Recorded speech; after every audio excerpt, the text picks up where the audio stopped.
मौसम स्टेशन में आपका स्वागत है। इस समय की बात करें तो बिहार के तमाम इलाकों में बादल छाए हुए हैं। साथ ही साथ पश्चिम बंगाल की बात करें तो पश्चिम बंगाल के एक बड़े हिस्से पर इस समय बादलों की धमाचौकड़ी है। साथ ही साथ पूर्वी उत्तर प्रदेश में भी एक्टिविटी जारी है। आइए हम आपको सैटेलाइट के जरिए दिखाते हैं कि क्या स्थिति अभी बनी हुई है। चलिए, यहाँ पर ये जो आपको क्लाउड्स दिख रहे हैं, ये सारे के सारे एक बड़े इलाके पर अपना असर डाल रहे हैं। एक बड़े इलाके पर अपना असर डाल रहे हैं। यहाँ देखिए, पूर्वी उत्तर प्रदेश के ऊपर से होते हुए जा रहे हैं। लखनऊ भी बादलों की धमाचौकड़ी के बीच में है। और साथ ही साथ लखनऊ के उत्तर की बात करें तो सीतापुर, लखीमपुर, बहराइच, गोंडा, बस्ती, और इधर हम बात करते हैं बाराबंकी, और जितनी भी इस तरीके की जगह हैं, जौनपुर, प्रयागराज, बनारस, मिर्ज़ापुर, इन सारी जगहों पर हम कह सकते हैं बादलों की आवाजाही है। गोरखपुर के आसपास एक्टिविटी चल रही है।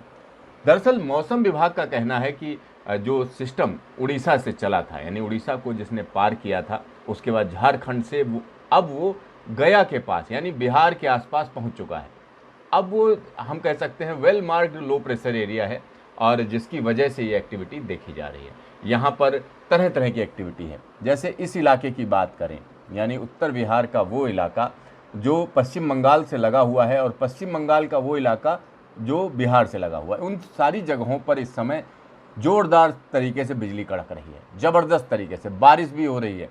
और इसी से लगा हुआ जो हिमालय का इलाका है, ख़ासतौर पर नेपाल की अगर हम बात करें तो काठमांडू पर बादल छाए हुए हैं। और आसपास के जो इलाके हैं, काठमांडू और आसपास के, और यहाँ पर हम अगर मोटे मोटे तरीके से देखें तो 80% नेपाल पर इस समय घने बादल छाए हुए हैं, यानी पश्चिम नेपाल पर पूरी तरीके से घने बादल छाए हुए हैं। भूटान की बात करें तो भूटान पर भी वही स्थिति है। और ये बादल कहाँ तक जा रहे हैं, ये देखिए, तिब्बत तक जा रहे हैं। तो ये तो बात हुई मौजूदा स्थिति की। इस समय क्या चल रहा है, तो इस समय जो स्थिति है उसमें अगर हम आपको ये दिखाएं लाइटनिंग कहाँ कहाँ हो रही है, तो लाइटनिंग भी हम आपको दिखा सकते हैं। पिछले कुछ देरी में कितनी लाइटनिंग हुई है, देखिए लाइटनिंग चल रही है, बिजली कड़क रही है ज़बरदस्त तरीके से। और ये जो बिजली कड़क रही है उसको आप यहाँ पर देख सकते हैं। ये दिखा रहा है कि हर घंटे में करीब 10 बार यानी बिजली कड़क रही है, 10-10, 20-20 बार। और ये जो इलाका है वो बिहार और साथ ही साथ पश्चिम बंगाल का जो बॉर्डर है वहाँ पर ये हो रहा है। एक बड़े इलाके में ये चल रहा है और कड़क के साथ बिजली। ये पिछले आधे घंटे की बिजली हम आपको दिखा रहे हैं, ऐसा नहीं है पूरे दिन की दिखा रहे हैं, आधे घंटे की। और इसके अलावा अगर देखें तो अंडमान निकोबार के पूरब की तरफ जो है बिजली कड़क रही है। तो ये स्थिति लगातार बनी हुई है। चलिए, अब हम बात करते हैं अगले 2 हफ्ते में किस तरीके का मौसम रहेगा। यानी ये जो हफ्ता चल रहा है और अगला हफ्ता जो जून का हफ्ता पड़ेगा, उसमें जो है किस तरीके का मौसम रहेगा। क्योंकि मौसम विभाग एक एक्सटेंडेड रेंज फोरकास्ट जारी करता है, जो उसने जारी कर दी है, और उसमें कहा गया है किस किस तरीके का मौसम रहेगा। तो हम उस पर डिस्कस करेंगे और आपको बताएंगे क्या स्थिति है। तो यहाँ हम आपको वो रिपोर्ट दिखा रहे हैं कि किस तरीके की स्थिति रहेगी। एक्सटेंडेड रेंज फोरकास्ट, ये डिप्रेशन की बात कर रहे हैं। इस समय जो डिप्रेशन बना हुआ है आगे बढ़ जाएगा, ये सिस्टम ख़त्म हो जाएगा। चलिए फिर हम नीचे चलते हैं, और यहाँ पर सीधे सीधे कहा जा रहा है कि क्या क्या स्थिति बनेगी। क्या क्या स्थिति बनेगी अगर हम उसकी बात करें तो यहाँ हम कह सकते हैं forecast for the next 2 week. तो इसमें कहा जा रहा है रेनफॉल फॉर वीक 1 के लिए जो रेनफॉल कही जा रही है, अगर हम उसकी बात करें तो ये डिप्रेशन की बात की जा रही है। और इसकी वजह से हम कह सकते हैं कि एक अच्छे खासे इलाके में बारिश का सिलसिला रहेगा। तो ये 27 मई से 3 जून का प्रेडिक्शन किया गया है। और ये जो सिस्टम डिप्रेशन है जिसकी हम बात कर रहे थे, उसकी वजह से एक बड़े इलाके में इस समय बारिश जारी है। और यहाँ पर हम बात करें light to moderate scattered and fairly wide spread thunder storm very likely over Kerala, Mahe, Lakshadweep, coastal and south interior Karnataka during next 2-3 days.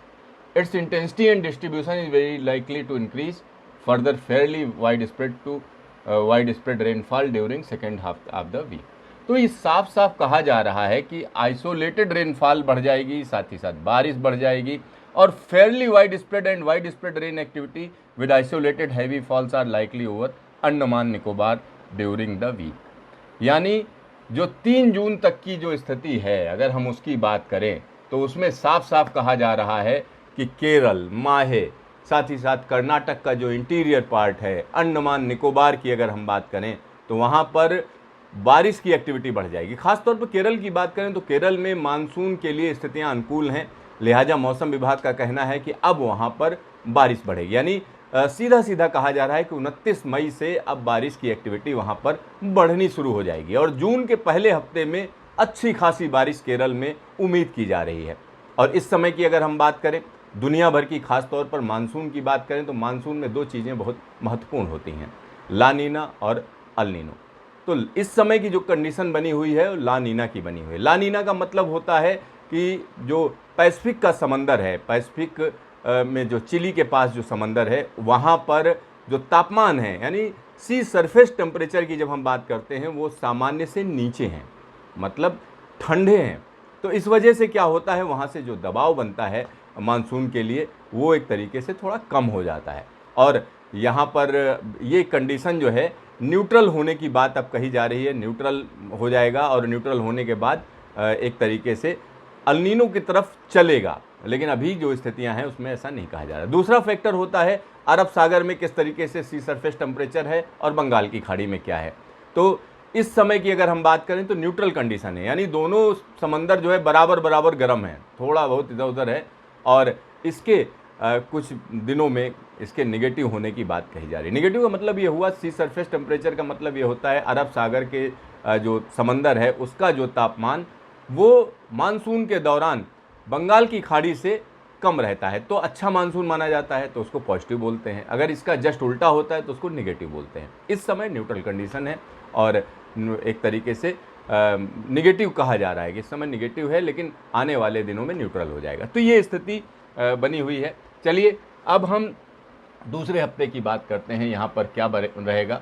तो यहाँ पर rainfall for the second week, rainfall activity is likely to normal to above normal south peninsular India except Kerala and coastal Karnataka where it is likely to below normal, near normal it is likely to above normal east India and below normal in the most part of the north eastern India.